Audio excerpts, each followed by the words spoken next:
Hey guys, this is KD here और आप देख रहे हैं केडी स्टडी पॉइंट। ये जो पेपर आपको दिख रहा है ये आज ही कंडक्ट हुआ था।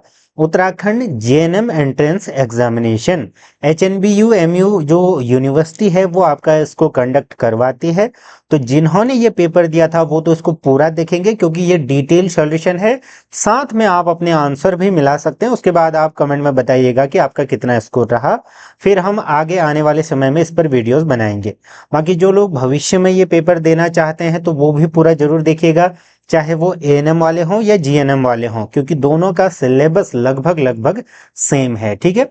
बाकी एक इम्पॉर्टेंट न्यूज मैं आपको दे देना चाहता हूं, अगर आप चाहते हो कि इन सभी की अपडेट वगैरह मिलते रहे तो चैनल से अभी जुड़ जाइएगा। मैं आपको दिखा देता हूं क्योंकि इसके बाद आपका इम्पॉर्टेंट पड़ाव है काउंसलिंग एडमिशन वगैरह। तो कॉलेजों पर मैंने काफी वीडियोस बना रखी हैं, टॉप नर्सिंग कॉलेजेस करके कट ऑफ कितनी जाती है, चाहे वो एएनएम हो, जीएनएम हो या आपका पैरामेडिकल बीएससी नर्सिंग हो। तो अगर आप इन सारी चीजों में दिलचस्पी रखते हैं तो आप चैनल से जुड़ सकते हैं। ठीक है, चलिए शुरू करते हैं हमारी इस क्लास को। और क्लास में हम सारे सेक्शन को देखेंगे, यानी कि 100 क्वेश्चन को टोटली देखने वाले हैं। और लगभग मेरी ये कोशिश रहेगी कि हर चीज को हम यहाँ पर अच्छे से डिटेल में समझे। तो ये इसी साल का यहाँ पर पेपर है। ठीक है, चलिए शुरू करते हैं। तो पहला जो सेक्शन है ये आपका क्या है, ये आपका है जीके वाला सेक्शन। ठीक। बाकी ये जो पीडीएफ है आपको टेलीग्राम ग्रुप पर मिल जाएगा। और अगर आप इच्छुक होगे अगले साल की तैयारी के लिए, पूरे साल भर पढ़ना चाहोगे, तो आप हमारे व्हाट्सएप ग्रुप में जुड़ जाइएगा। उसके बाद मैं आपको बताऊंगा कि किस तरीके से हम फीस डिसाइड करेंगे या जो भी होगा। फिलहाल कोई प्लान नहीं है, अगर ज्यादा स्टूडेंट चाहेंगे तब हम वो क्लासेस कंडक्ट करेंगे। बाकी वो देखेंगे जैसे भी कंडक्ट होंगी। ठीक है, चलिए शुरू करते हैं। पहला क्वेश्चन है, in which district of Uttarakhand is Gangotri located, यानी कि जो गंगोत्री है उत्तराखंड के किस जिले में स्थित है। तो बिल्कुल आपका इजीली ये आंसर आना चाहिए था, उत्तरकाशी। आपने देखा होगा कि उत्तराखंड के 4 धाम हैं, जिसमें पहला है गंगोत्री। ठीक है, फिर उसके बाद यमुनोत्री, फिर उसके बाद एक है केदारनाथ, केदारनाथ, और फिर आपका चौथा है बद्रीनाथ। ये क्या है, ये आपके उत्तराखंड के 4 धाम हैं, ये याद रखना। ठीक है। अगला क्वेश्चन देखिए, ये मैंने पीवाईक्यू में करवा रखे हैं सारे क्वेश्चन, जो जो करवाए हैं मैं आपको बता दूंगा। देखिए, ऑपरेशन कालने में मैंने बताया था कि जो धार्मिक श्रद्धालुओं का शोषण करने वाले नकली साधुओं को गिरफ्तार करना। ठीक है, ऑप्शन बी इसका बिल्कुल सही उत्तर हो जाएगा। बाकी आपके कितने स्कोर बन रहे हो कमेंट में जरूर बताइएगा। ठीक। और ये पीडीएफ आपको टेलीग्राम ग्रुप पर मिल जाएगी। उत्तराखंड में सैनिक स्कूल किस स्थान पर है, तो ये घोड़ाखाल में है। ठीक है, ऑब्वियसली। नेक्स्ट, उत्तराखंड ने किस स्थान पर भारत का पहला लाइकेन पार्क स्थापित किया है, तो ये मुनस्यारी। ठीक है, मुनस्यारी कहाँ पर है, पिथौरागढ़ का एक खलिया टॉप आपने सुना होगा ना, मिनी कश्मीर कहा जाता है, तो वही चीज है, ऑप्शन सी। ठीक है। समान नागरिक संहिता लागू करने वाला पहला राज्य तो उत्तराखंड था। यूसीसी लागू हुआ था ना, ये एक विधेयक बना, उसके बाद उत्तराखंड ने सबसे पहले इसको लागू करा था। किस जिले में प्राकृतिक झीलों की संख्या सबसे अधिक है, तो इनमें से अब कई लोगों को लग रहा होगा कि नैनीताल होगा, तो ऐसा नहीं है। गिवन ऑप्शन में से भी आपका हो जाएगा चमोली, और वैसे भी ठीक है, उसके बाद आपका नैनीताल का नंबर आता है। ठीक। नेक्स्ट, गौरा देवी के नाम से कौन सी योजना प्रसिद्ध है, तो गौरा देवी आपने सुना होगा ना, जब 12वीं पास कर लेते हैं कन्याएं तो कन्या धन योजना मिलती थी ताकि वो हायर एजुकेशन में पढ़ सकें। ठीक है, तो आपका हो जाएगा कन्याधन योजना। ठीक, गौरा देवी। चिपको आंदोलन आपको पता होगा। मकर संक्रांति के त्योहार को उत्तराखंड में स्थानीय स्तर पर किस नाम से जाना जाता है, तो इसको जाना जाता है उत्तरायणी करके। ठीक है, घी संक्रांति अलग है, इसको ध्यान रखिएगा। अगला क्वेश्चन, ज्ञानपीठ पुरस्कार पाने वाले राज्य के प्रथम व्यक्ति, तो राज्य के प्रथम व्यक्ति थे सुमित्रा नंदन पंत, और हिंदी साहित्य के भी ये प्रथम थे पूरे भारत में। चिदम्बरा के लिए इनको मिला था, चिदम्बरा मैंने काफी बार पीवाईक्यू, अगर जो लोग इस चैनल को फॉलो करते होंगे उनको पता होगा। ठीक है, 1968 ईस्वी में इनको मिला था। नेक्स्ट, राज्य गठन के पश्चात प्रथम महिला सांसद कौन है, तो माला राज्य लक्ष्मी शाह। ठीक। नेक्स्ट क्वेश्चन, ब्रिटिश राज्य से पहले उत्तराखंड पर किनका साम्राज्य था, तो ऑब्वियसली गोरखाओं का था ना, तो ये चीज ध्यान रखिएगा। अगला क्वेश्चन, टिहरी में डोला पालकी आंदोलन संबंधित था, तो शिल्पकारों से संबंधित। क्योंकि वहां पर जो सामाजिक असमानता थी उसके खिलाफ ये आंदोलन हुआ था। यानी कि शिल्पकारों को डोला या पालकी में बैठने की अनुमति नहीं होती थी। ठीक, नेक्स्ट, कौन नागकटी रानी के नाम से प्रसिद्ध है? तो ये आपका कर्णावती हो जाएगा। ठीक, नेक्स्ट, आदि गुरु शंकराचार्य की समाधि स्थल है, समाधि स्थल स्थित है, तो ये केदारनाथ में है। ठीक है, ऑप्शन बी। मंदाकिनी नदी याद रखना। देखिए ये आंसर की टाइप वीडियो है, तब मैं इसको फटाफट जो है पूरा कर रहा हूं। बाकी अगर आप देखोगे कि हमारे जो सॉल्यूशन वाले वीडियोस रहते हैं वो एक्स्ट्रा फैक्ट्स के साथ रहते हैं। ये एक सॉल्यूशन टाइप भी है, साथ में आपको सटीक सॉल्यूशन भी मिल रहे हैं विद आंसर की। तब मैं इसको थोड़ा सा जल्दी जल्दी खत्म कर रहा हूं, ये ध्यान रखिएगा। ठीक है, अगला क्वेश्चन, नागस्त्र एक का जिक्र ऑपरेशन सिंदूर हुआ था। ठीक है, उसके संदर्भ में किया गया था, जो कि क्या है, एक ड्रोन था, स्वदेशी निर्मित। ठीक है, तो ऑप्शन सी हो जाएगा, ड्रोन।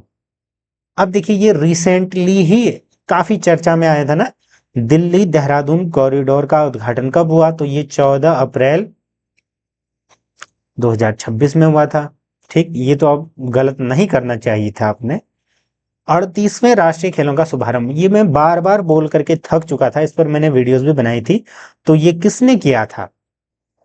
ऑप्शन सी बिल्कुल सही उत्तर हो जाएगा, नरेंद्र मोदी। ठीक, भारत के राष्ट्रपति द्वारा अनुच्छेद डैश के अंतर्गत राष्ट्रीय आपातकाल घोषित किया जा सकता है, तो 356 इसका सही उत्तर हो जाएगा। ठीक है, और 362 के अंतर्गत राष्ट्रपति शासन लगाया जाता है, वो याद रखना। 360 के अंतर्गत आपका वित्तीय आपातकाल लगाया जाता है, तो ये थोड़ा सा ध्यान रखना। और 370 आप जानते हो, जो कि 2019 में हट चुकी है। नेक्स्ट, गणतंत्र दिवस परेड 2026 में लद्दाख के किन जानवरों को प्रदर्शित किया गया था? ये थोड़ा सा टफ क्वेश्चन मैं कह सकता हूं, क्योंकि इतनी डिटेलिंग के साथ कोई नहीं पढ़ता, लेकिन ये था आपका बैक्ट्रियन ऊंट, ऑप्शन ए। ठीक, उत्तराखंड में कौन वृक्ष मानव के नाम से जाना जाता है? तो अगर आपने हमारी क्लासेस ली होंगी तो पता होगा, विश्वेश्वर दत्त शकलानी करके। ठीक, निम्नलिखित में से किस आंदोलन में महात्मा गांधी ने पहली बार भूख हड़ताल का उपयोग एक हथियार के रूप में किया था? तो यह था आपका अहमदाबाद हड़ताल। ठीक, नेक्स्ट, प्लेग से संबंधित जो मुआवजे के लिए, स्वामी दयानंद सरस्वती का मूल नाम क्या था? बचपन का नाम मूल शंकर था। ठीक है, ये याद रखना। वेदों की ओर चलो, ये सारे इनके थे ना। अगला, स्वतंत्र भारत के राष्ट्रीय ध्वज तिरंगे का डिजाइन किसने तैयार किया था? पिंगली वेंकैया, ऑप्शन डी बिल्कुल सही उत्तर हो जाएगा। ठीक है, 3:2 में ये हमारा रहता है। ठीक है, ट्राई कलर हमारा जो तिरंगा झंडा है।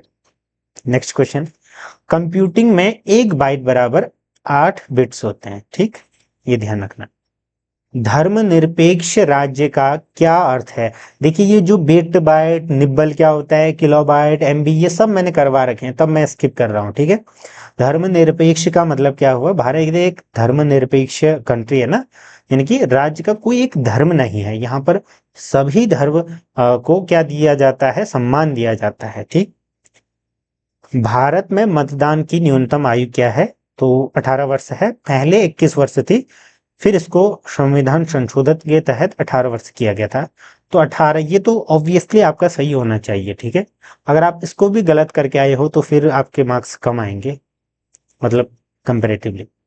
भारतीय संविधान का कौन सा अनुच्छेद चुनाव आयोग को मतदाता सूची और चुनावों के संचालन पर पूर्ण अधिकार प्रदान करता है? तो ये आपका हो जाएगा 324। ठीक, ब्रिक्स में कौन कौन से देश हैं? तो बी से आपका हो जाएगा ब्राजील, आर से रशिया, आई से इंडिया, चाइना, साउथ अफ्रीका। बस सिंपली आपका उत्तर मिल गया है। ठीक है, नेक्स्ट, यूएनओ का मुख्यालय कहाँ स्थित है? न्यूयॉर्क यूएसए में है। 24 अक्टूबर 1945 में ये संगठन बना था। पूरा डिटेलिंग के साथ मैंने बता रखा है। ठीक, वंदे मातरम भारत का जो राष्ट्रीय गीत है, सबसे पहले प्रकाशित हुआ था आनंद मठ से। किसके?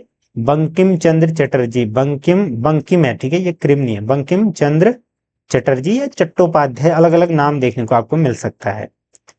निम्नलिखित में से कौन सा राज्य भारत में सबसे अधिक कच्चे उत्पादन का रेशम का उत्पादन करता है? तो कर्नाटका। ठीक, विशाखापट्टनम और निम्नलिखित में से किस राज्य में स्थित है?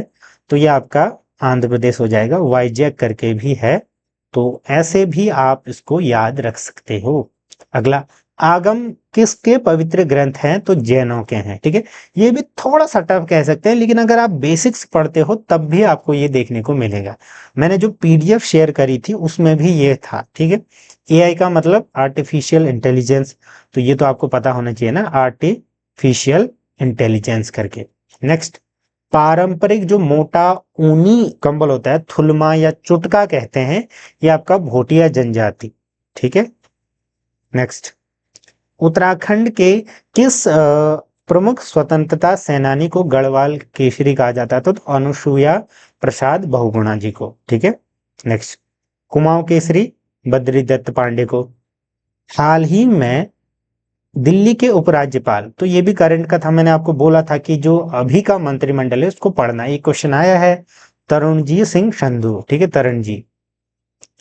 भारत में हर साल राष्ट्रीय मतदाता दिवस तो 25 जनवरी याद रखना, 26 जनवरी हमारा गणतंत्र दिवस, 25 को ये मतदाता। उत्तराखंड के 2011 से मनाया जा रहा है, ठीक है। उत्तराखंड के किस जिले में अस्कोट कस्तूरी मृग अभ्यारण्य स्थित है? तो ये पिथौरागढ़ में है, ठीक। नेक्स्ट, सबसे बड़ा है कस्तूरी मृग के लिए। फूलदेई किस हिंदू महीने के पहले दिन मनाया जाता है? तो चैत्र के पहले दिन, अराउंड 15 मार्च के अराउंड आता है ये, ठीक है। अंग्रेजी के हिसाब से हिंदी में चैत्र, पहला चैत्र, ठीक है, पहला पैट ऑफ चैत्र, जो पहाड़ी होंगे रिलेट कर रहे होंगे।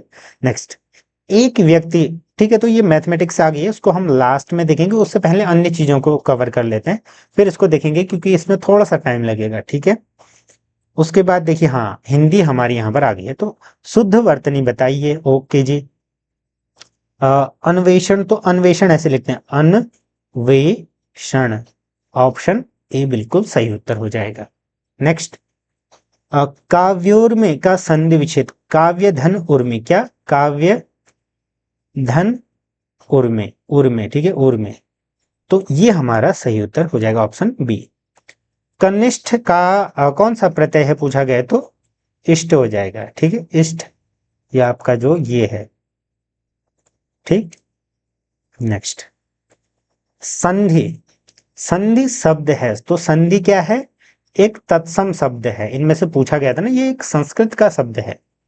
मुकुल सो रहा है, वाक्य में क्रिया का भेद, मैंने एक मैराथन करवाई थी, मैंने बोला था कि बार बार उसको देखना, अगर आपने वो मैराथन देखी होगी या होती तो आपके ये सारे क्वेश्चन सही होने चाहिए थे, ठीक है।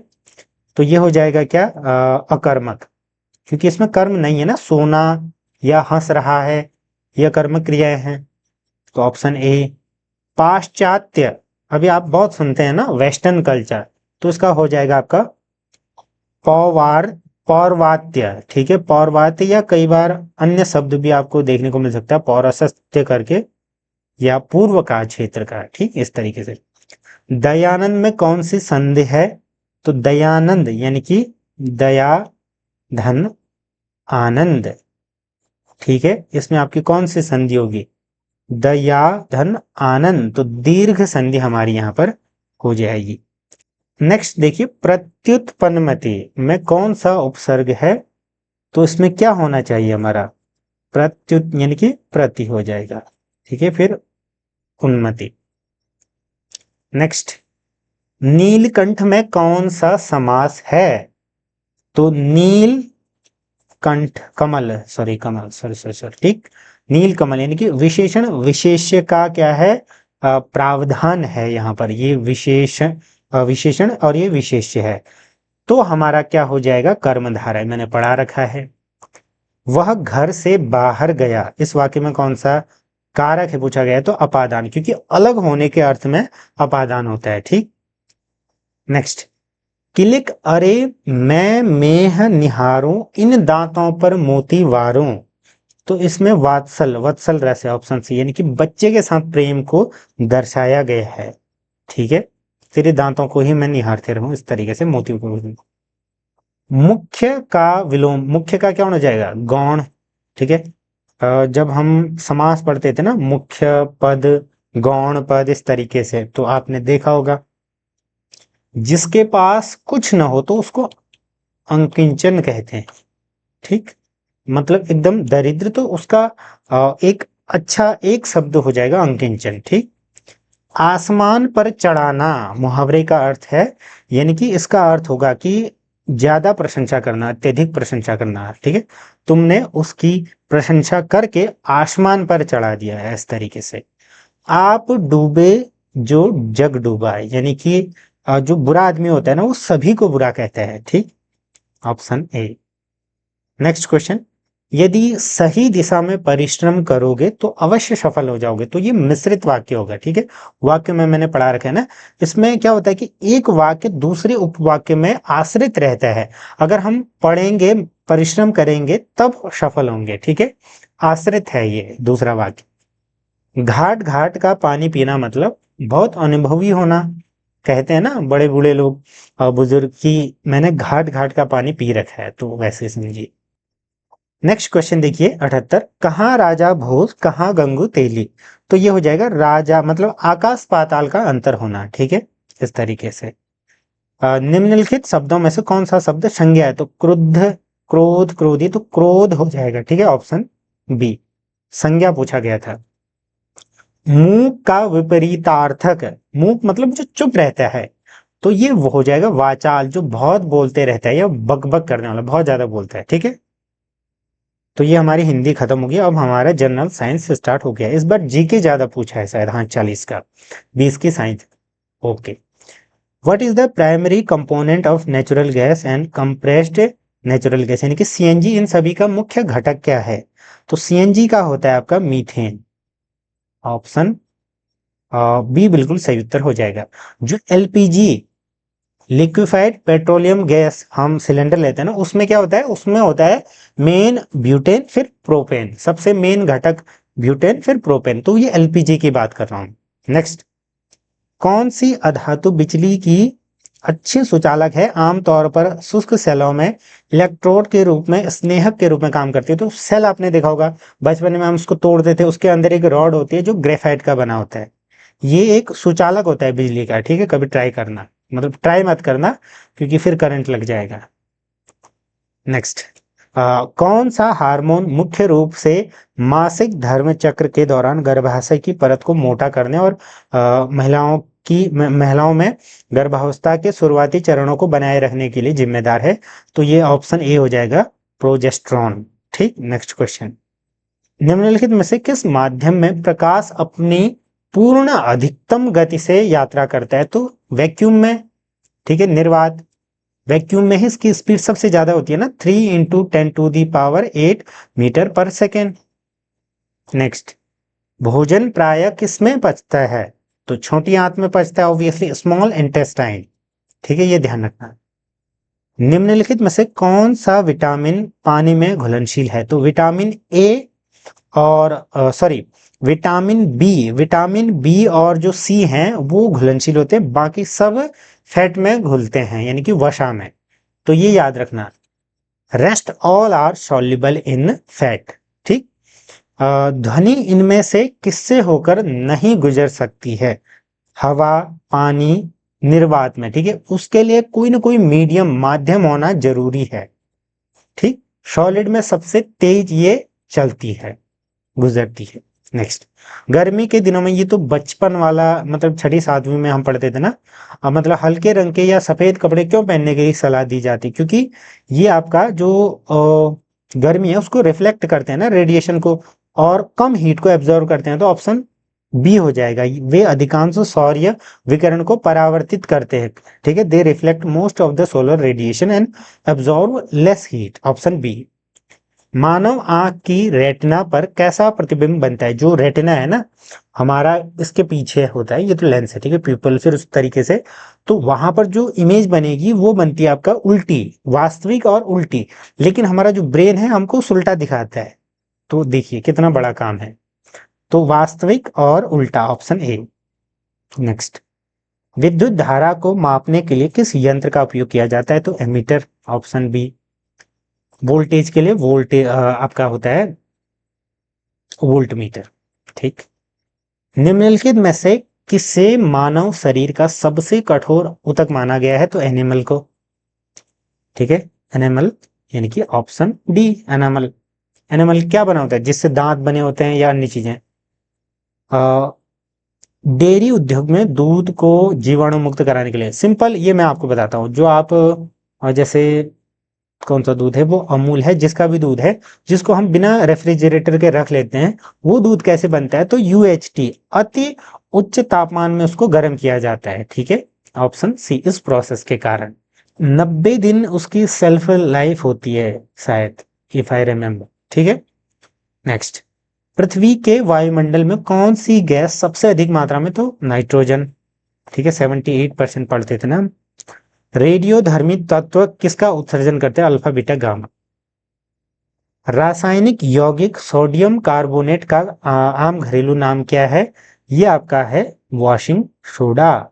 बेकिंग का क्या है? Sodium bicarbonate. ये कंफ्यूज मत होना, ठीक है। नेक्स्ट, जब हवा और नमी की मौजूदगी में लोहे का ऑक्सीजनीकरण जंग लगना होता है तो उसका जो कुल द्रव्यमान होता है वो बढ़ जाता है, ठीक है। हाँ। नेक्स्ट, CH3OH किसका रासायनिक सूत्र है? तो ये आपका मिथाइल अल्कोहल, ये मेथनॉल का है, ठीक, ऑप्शन बी। अगला क्वेश्चन है, कौन सा नियम कहता है कि हर क्रिया की एक समान और विपरीत प्रक्रिया होती है? यानी कि अगर मैं अपने हाथ को ऐसे पुश कर रहा हूं तो इसी फोर्स से ये भी मुझे पुश कर रहा होगा, ठीक है। To every action there is an equal and opposite reaction, third law of motion Newton का। तो ऑप्शन सी हो जाएगा, ठीक है, न्यूटन का तीसरा नियम। ओके।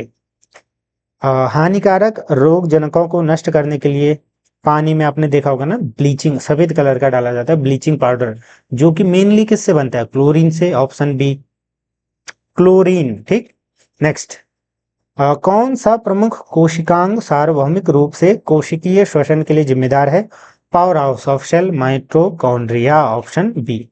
तो अभी तक देखिए जीके और जो अभी तक हमने पढ़ा, पेपर का लेवल मतलब पिछले साल से भी इजी मुझे लग रहा है। बाकी आप बताइएगा, कुछ क्वेश्चन जो टफ थे मैंने बताया कि ये थोड़ा सा इस टाइप के हैं कि जो हम जनरली नहीं पढ़ते हैं, बाकी तो सही थे, ठीक है। अब हमारे सारे क्वेश्चन हो गए, तो मैथमेटिक्स वाले सेक्शन को, पोर्शन को भी देख लेते हैं ताकि आप अपने आंसर मिला पाओ और सीख लो इसको, ठीक है। थोड़ा सा मैं जल्दी जल्दी करने का प्रयास करूंगा। ओके। बाकी चैनल पर अगर आप नए हैं तो चैनल से जुड़ जाइएगा, और अगर आपको कुछ भी मुझसे पूछना है तो मेंबरशिप के थ्रू जुड़ के पूछ सकते हो, बाकी कमेंट में भी आप कमेंट कर सकते हो, ठीक।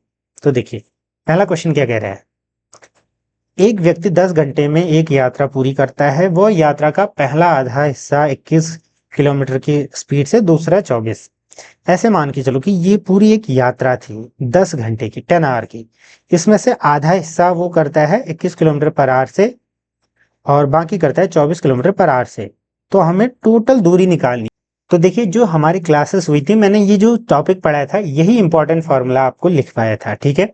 फॉर्मूला क्या था? 2xy upon x plus Y, ठीक है। अब x इसको मान लो, y इसको मान लो, और इस फॉर्मूले में रख दो।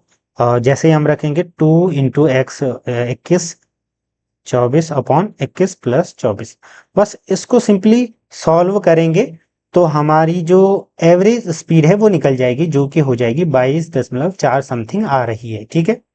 जब ये स्पीड आ गई, हमें टोटल डिस्टेंस निकालनी है। तो स्पीड बराबर डिस्टेंस अपॉन टाइम होता है, तो डिस्टेंस बराबर स्पीड इनटू टाइम, तो इसको हम टाइम से गुणा कर देंगे तो ये हो जाएगा हमारा 224। Option B is our right answer. I hope आपको समझ में आया होगा। अगला क्वेश्चन देखिए, बिना रुके बस की जो गति है वो 54 किलोमीटर प्रति घंटा है और रुक रुक कर 45। मान के चलो कि आपकी रोडवेज की बस है, अगर वो सीधे चलेगी एक स्टेशन से दूसरे स्टेशन तो 44 किलोमीटर प्रति घंटा है, ठीक। और रुक रुक के चलेगी, सवारियों को उतारते हुए चलेगी तो 45 किलोमीटर प्रति घंटा है, ठीक है। तो बस कितने मिनट रुकती है एक घंटे में, ये बताया गया है, ठीक है। प्रति घंटे मतलब एक घंटे में कितना रुकेगी, ठीक है। तो हम कैसे निकालेंगे? इसके लिए सिंपल एक फॉर्मूला होता है। आप क्या करोगे, जो ज्यादा स्पीड है माइनस कर दोगे कम स्पीड से, अपॉन में आप जो ज्यादा स्पीड है उसको रखोगे, ठीक है। तो ये हो जाएगा हमारा क्या, 54 माइनस 45, ये हो जाएगा हमारा 5, और ये 9, 9 अपॉन 54, ठीक है। ये आ गया 1/6। ये जो 1/6 आया ये घंटे में आया, इट इज इन आवर। अब इसको मिनट में अगर मैं चेंज करूं तो गुणा 60 कर दूंगा, तो ये 6 × 60 यानी कि 10 मिनट। आंसर आ गया ऑप्शन बी। ठीक, next. A wire can be bent in the form of a circle of radius 56। यानी कि एक आपका क्या है, वायर को ऐसे बेंड किया जा सकता है, 56 इसकी रेडियस है। और एक स्क्वायर बना तो फिर एरिया क्या है वो हमें निकालना है। ठीक है, पहले इसका सरकमफेरेंस निकाल लेते हैं। ठीक है, सरकमफेरेंस यानी कि ये पूरा कैसे निकलेगा, रेडियस दी हुई है 2πr, 2 × 22/7 गुणा r आपका 56 है। तो 7 × 8 = 56, 8 दूना 16, 16 × 22, तो ये हो जाएगा हमारा 16 दूना 32, 16 दूना 32। ठीक है, हाँ, तो ये हो जाएगा हमारा 352। ये टोटल हमारा आ गया सरकमफेरेंस। अब इसको हमने बना दिया क्या, ये जो गोल था इसको बना दिया एक स्क्वायर। तो भाई स्क्वायर की चारों भुजाएं बराबर होती है, यानी कि ये जो टोटल डिस्टेंस है ये पूरी है, तो इसको 4 से डिवाइड कर दो। तो 4 से डिवाइड करेंगे तो ये हमारा आ जाएगा 8 समथिंग। ठीक है, अब 8 एक साइड आ गई और हमें निकालना है एरिया। तो एरिया कैसे निकलता है, एरिया सिंपली हमारा निकलता है इसका स्क्वायर करके। ठीक है, स्क्वायर का ना, तो सिंपली 88 का स्क्वायर करेंगे तो ये हो जाएगा हमारा 88 64 4। तो फाइनल आपका आ जाएगा ऑप्शन सी। मैंने पूरा सॉल्व करा भी नहीं, क्योंकि आप सिंपली देखो ना, 88 का गुणा अगर मैं 88 के साथ करूंगा तो ऑब्वियसली 4 आएगा इकाई में, तो मैंने सीधे आंसर मिला दिया, बाकी आप गुणा कर लेना। अगला क्वेश्चन क्या कह रहे हैं देखिए। 8 व्यक्तियों का औसत वजन 2.5 किलोग्राम है, बढ़ जाता है जब उनमें से 45 किलोग्राम का एक जो वजन वाला व्यक्ति है वो चले जाता है और उसकी जगह कोई और नया आता है। ठीक है, तो नए व्यक्ति का वजन निकालना है। देखिए सबसे पहले तो ये देखिए कि 8 व्यक्तियों का औसत वजन बढ़ रहा है 2.5 किलो, तो 8 गुणा 2.5 करेंगे तो ये हो जाएगा हमारा 20 केजी। ठीक है, इतना ध्यान रखना। उसके बाद इसने क्या कहा कि 65 किलोग्राम वाले को जब रिप्लेस करेंगे तो एक आएगा, उसके बाद ये बढ़ जा रहा है। तो कहने का मतलब क्या हुआ, 65 वाला तो गया प्लस 20 बढ़ गया, तो इन दोनों को जोड़ दो, 85 आपका उत्तर आ जाएगा। यानी कि इतना जो नया व्यक्ति आया उसका वेट है। ठीक है, समझ में आया होगा, नहीं तो रिपीट करके देखो समझ में आ जाएगा। अगला देखिए, एक थैले में 50 पैसे और 25 पैसे और क्या है आपके 10 पैसे के सिक्के हैं 9 5 9 4 के अनुपात में, जिनका कुल मूल्य 206 है। ठीक है, इस तरीके से अब आपको करना क्या है, जो रेशियो दिया है इसको 9 रेशियो आपका 5:9:4 है, तो इसको 5x 9x और 4x लिखो। ठीक है, अब हम क्या करेंगे, 5x का गुणा कर देंगे इस पैसे से। यहाँ पर रुपया दिया है तो उसको भी हम रुपये में चेंज करेंगे, तो 5x गुणा, जब 50 पैसे को रुपयों में मैं चेंज करूंगा तो क्या होगा, 50/100 यानी कि 0.50। ये कैलकुलेट करो। उसके बाद जो क्या आ जाएगा 2.25। ठीक है, उसके बाद हमारा आ जाएगा, नहीं 2.25 में आएगा, 2.5 आएगा। ऐसे फिर हमारा देखिए, इसको अगर मैं गुणा करूंगा 9x गुणा 0.25, मैं सीधे कर दे रहा हूं। ठीक है, तो आ जाएगा 2.25 एंड फिर हमारा आएगा 0.10 इंटू 4, तो ये हमारा आ जाएगा 0.4x। ठीक है, फिर इन सब को जोड़ो। इन सब को कैसे जोड़ेंगे देखिए, इन सब को हम इस तरीके से जोड़ेंगे। पहला आया था हमारा 2.5x plus 2.25x plus 0.4x बराबर 206। हाँ 6। बस यहाँ से x की वैल्यू निकालो और आपके उत्तर आ जाएंगे। उत्तर मैं आपको बता देता हूँ, आई थिंक हाँ ऑप्शन ए बिल्कुल इसका सही उत्तर है, 206। A pipe can fill a tank in 12 hours, यानी कि 12 घंटे में वो भर लेता है और खाली करता है, एम्प्टी करता है 18 आवर में। तो देखिए जो उसका रेट है काम करने का, भरने का और आपका खाली करने का, तो 1/12 भरने का हो जाएगा, 1/18 खाली करने का। जब हम इसमें से, जब वो भर रहा होगा उसमें से अगर हम इसको घटा दें, देखिए 1/12 माइनस 1/18 कर दें तो हमारा उत्तर आ जाना चाहिए। सिंपली आप एलसीएम लो तो ये हमारा हो जाएगा 36, 12×3 36, 18×2 36।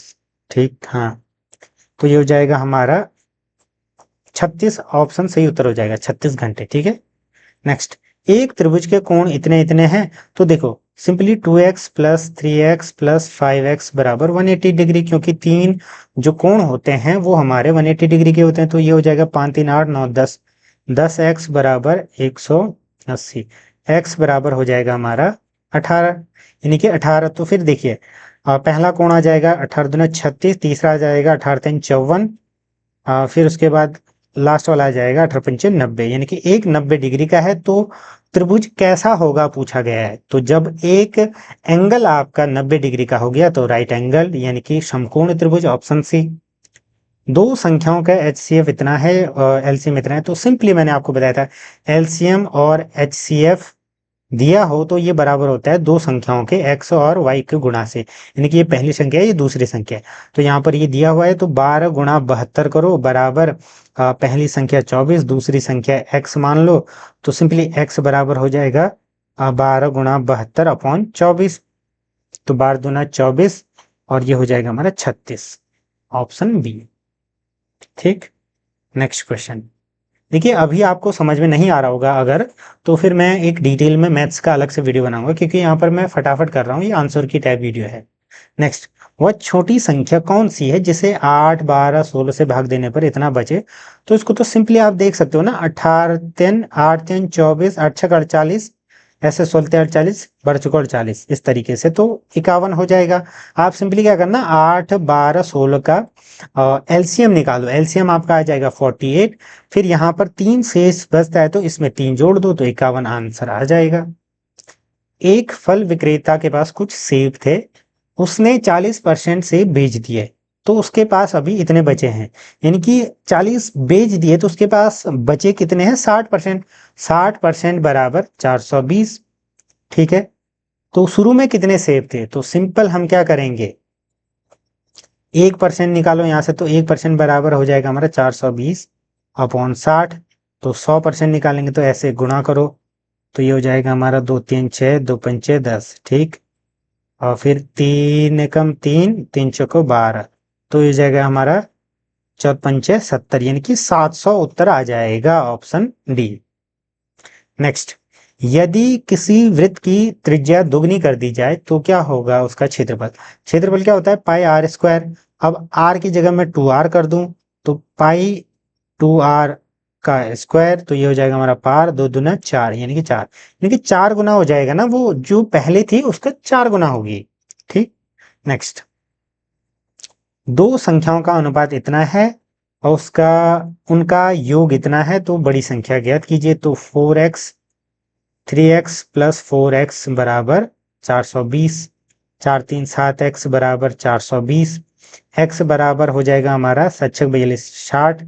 ठीक है, 60 आ गया, तो पहली बड़ी संख्या क्या हो जाएगा, और ये 4x वाली होगी ना, तो गुणा 4 करो 6 चौको 24, 240, ऑप्शन बी।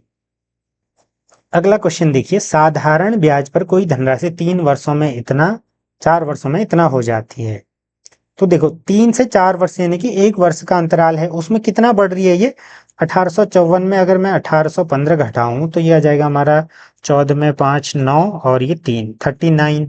ठीक है, यानी कि 1 साल के अंतर्गत 39 बढ़ रही है जो ब्याज, तो 3 सालों के लिए कितना होगा, तो 3 गुणा 3 कर दो इसको, 9 3 27, 117 आ गया, यानी कि 3 सालों के लिए 117 आ गया। अब हम क्या करेंगे, जो ये हमारा अमाउंट था इसमें इस क्या ब्याज को घटा देंगे, तो हमारा जो प्रिंसिपल है वो आ जाएगा मूलधन, तो 1815 में 117 घटा देते हैं, तो ये हमारा सिंपल आ जाएगा 8 9 6 6 9 8, ऑप्शन सी हो जाएगा। ठीक, ऑप्शन सी। नेक्स्ट, 3 के पहले 5 गुणजों का औसत क्या होगा, तो इसका आप निकाल लेना। 3 के पहले 5 गुणज क्या होंगे, 3 3 दूना 6 3 3 9 3 चौको 12 3 पंचे 15, 1 2 3 4 5, इन सब का औसत निकालो, सबको जोड़ो अपॉन करो, इसका आंसर आप कमेंट में बताना। फिर उसके बाद देखो, यदि x अपॉन 5 बराबर इतना इतना इतना है तो क्या होगा, तो देखो x अपॉन 5 बराबर y अपॉन 8 है, इसको हम मान लेंगे लेट से k, या x जो भी कहना हो, नहीं x नहीं कहेंगे ना, x तो ऑलरेडी है। तो सिंपली अब इनके टर्म में x की वैल्यू निकालो, तो x बराबर हो जाएगा 5k, y बराबर हो जाएगा 8k। अब हम क्या करेंगे, जो ये दिया हुआ है इसमें रख लेंगे x plus 5 upon y plus 8।